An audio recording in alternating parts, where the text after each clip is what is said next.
আমার অন্তিম সময় এসেছে, আমাকে এবার যেতে হবে। তুই একটা কাজ করে দিবি।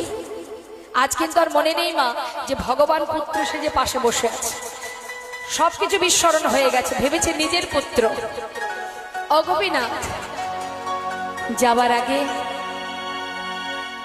আমাকে একটু চরণামৃত এনে দিবি। দেব। সচরণামৃত পান করালেন। গোপীনাথ, বলো বাবা, বিদায় নেবার আগে তুই আমার শিয়রের পাশে একজোড়া করতাল আছে, একটু নাম শোনাবি বাবা।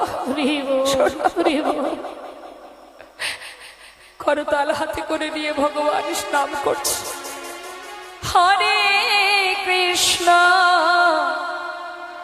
হরে কৃষ্ণ কৃষ্ণ কৃষ্ণ হরে হরে হরে রাম হরে রাম রাম রাম হরে হরে হরে কৃষ্ণ হরে কৃষ্ণ কৃষ্ণ কৃষ্ণ হরে হরে হরে রাম হরে রাম রাম রাম হরে হরে হরে কৃষ্ণ হরে কৃষ্ণ কৃষ্ণ কৃষ্ণ হরে হরে হরে রাম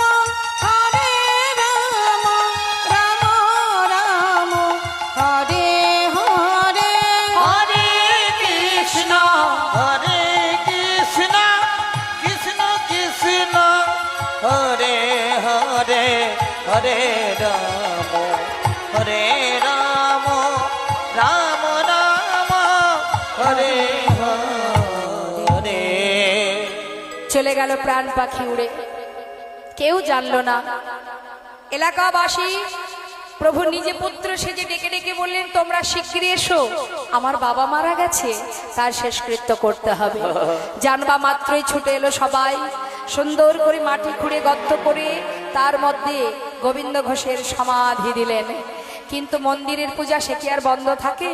গ্রামের দ্বিতীয় পূজারীকে প্রভু স্বপ্ন দেখালেন, পূজারী আমার রাজবেশ খুলে দিয়ে আমাকে কাছা পরিয়ে দাও, 1 মাস দিনে ভক্তি স্বর্ণ করে দিনে একবার সেবা দেবে। চৈত্র মাসে মধুকৃষ্ণ একাদশী তিথিতে আমাকে স্নান করিয়ে শুদ্ধ বসন করাবে, নিয়ে যাবে গঙ্গার ঘাটে, আমি আমার পিতার পিণ্ড দান করব। পৃথিবীতে যতদিন চন্দ্র সূর্যের উদয় হবে ততদিনই এই ক্রিয়া চলবে। তাই গৌর হরিবোল হরিবোল। যারা অগ্রদ্বীপে গিয়েছেন নিশ্চয় দেখেছেন, যারা যাননি দর্শন করে আসবেন। মকর সংক্রান্তি তিথিতে সেখানে সুন্দর করে প্রভুকে শুদ্ধ বসন করিয়ে কাছা পরিয়ে তাকে গঙ্গার ঘাটে নিয়ে যাওয়া হয়। এবং আজও প্রভু আমার সেই ভক্তের জন্য পিণ্ড দান করে যাচ্ছেন। দর্শন করে আসবেন সেই অগ্রদ্বীপের গোপীনাথকে। তাই মহাজন বললেন, দেখো দেখো, যুগে যুগে তুমি এসেছ ধরাতে, রাখিতে তোমারি ভক্তের মান। ওই না যুগে যুগে তুমি এসেছ ধরাতে, রাখিতে তোমারি ভক্তির মান। দাঁড়াইল হরে পিণ্ড করে করে, দাঁড়াইল হরে পিণ্ড করে করে, সুত বস্ত্র হরে শাস্ত্রের প্রমাণ। ওই না যুগে যুগে তুমি এসেছ ধরাতে, রাখিতে জয় গো হরিবল হরিবল। ভক্তির মান। হর হরে কৃষ্ণ হরে কৃষ্ণ হরি হরে হরে গৌর হরি বল গৌর হরি বল।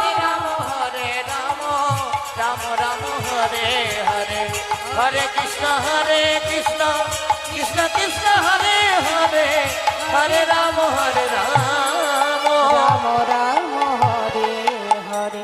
ভক্তির বাসনা প্রভু পূরণ করিল, ভক্তির বাসনা প্রভু পূরণ করিল, প্রেমা প্রেমানন্দে বদন ভরে হরি হরি বলো। প্রেমানন্দে বদন ভরে হরি হরি একবার বলো। প্রেমানন্দে মতন ধরে হরি হরি বলো।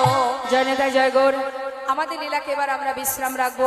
দর্শন করলাম ভক্ত ভগবানের মধুর এই লীলাটি। সেই দিনই মানব জীবের দুর্দিন। যেদিন আমাদের জীবনে কৃষ্ণ নাম শুনতে পাবো না, সেই দিনই আমাদের জীবনের দুর্দিন। তাই আজ হাজার বিপর্যয় পরিস্থিতির মধ্যে দিয়েও আমরা যে ভক্তরা, কিছু সংখ্যক ভক্তরা আমরা হরিনাম শুনতে পাচ্ছি, এটা আমাদের অনেক বড় পাওয়া। সাধু সঙ্গ সর্বশাস্ত্রে কয়, লব মাত্র সাধু সঙ্গে সর্বসিদ্ধি হয়। আজ এটা একটা সাধুর বাজার। এখানে যে সকল ভক্ত এসেছেন, একমাত্র ভক্ত তারাই যারা হরিনাম কৃষ্ণ নাম শ্রবণের জন্য হরিবাসরে আসে। হরি বল। যারা আমরা ভক্ত খুঁজবো কি করে, ভক্ত চিনবো কিভাবে? দেখুন বাবা, যারা যেটাকে ভালোবাসে তারা সেখানে ছুটে যায়। যেমন মনে করুন, যারা ক্রিকেট ফুটবল খেলা ভালোবাসে, যেখানেই খেলাধুলা হয়, যেখানে ক্রিকেট হয় বা ফুটবল হয়, সেখানে দেখবেন সেই ময়দানে ছুটে যায়। অর্থাৎ তারা ওগুলো ভালোবাসে।